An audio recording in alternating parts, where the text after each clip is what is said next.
one currently at the helm of an organization or leading a team has been trained for instability. Actually, the opposite is true. Managers are trained to achieve economies of scale, scope, and learning in a relatively stable context that allows maximal profit margin and return on investment. Most training courses don't teach how to deal with extreme volatility. The only solution is to do what the new normal requires. Develop a flexible approach, learn by doing, and follow new guiding principles that are natively designed for this world and thus are inherently adaptive.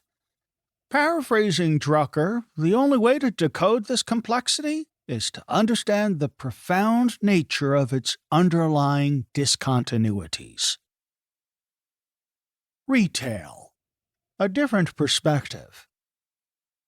Starting from when Mesopotamian tribes invented the practice of bartering in 6000 BC, the logic at the basis of commerce has been a value exchange between two counterparts. The buyer can be either the end user of the product or an intermediary that will resell to a third party. We typically refer to these two scenarios as B2C, business to customer, and B2B, business to business. And retailing is unequivocally associated to the former. In fact, the term retail refers to the sale of goods, services, or experiences from individuals or businesses to end users. Retailers are in the business of acquiring goods from wholesalers, manufacturers, or other retailers, and then selling them to final consumers for a profit. As a consequence, B2C and B2B companies have historically adopted very different operating models and organizational structures.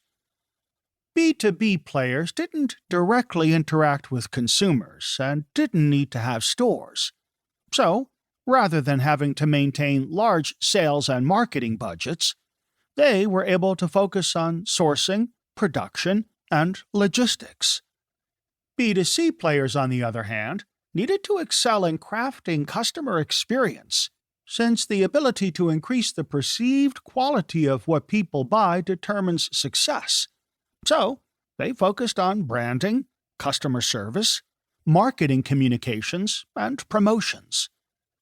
Consumer companies like Coca-Cola, Estée Lauder, Procter & Gamble, or Unilever have traditionally operated as a sort of hybrid, functioning in both the B2B realm by utilizing distributors and retailers to reach end consumers, and embracing a strong B2C orientation through their marketing efforts.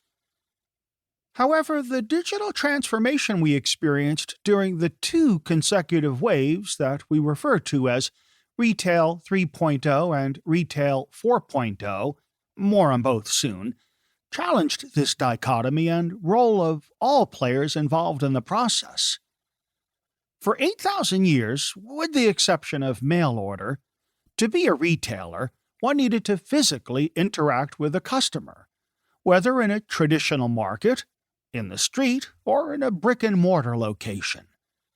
But when Amazon and eBay were founded in 1994 and 1995 respectively, the world of commerce changed. Presence and localization were unbundled for the first time. One doesn't need to go somewhere to effectively be there. From that moment onward, a retailer could also be a pure digital player or even a consumer who decides to trade with their peers. And in the following 2 decades, the exponential acceleration of technology amplified this opportunity for newcomers so much that it posed strategic challenges to the established companies. The ubiquity of commerce, combined with the unprecedented possibility for potentially the vast majority of the world's population accessing products and services regardless of location, redefined the competitive landscape. For the first time, it was possible for manufacturers and any B2B firms to explore the market on their own, bypassing all intermediaries and interacting directly with the final consumer.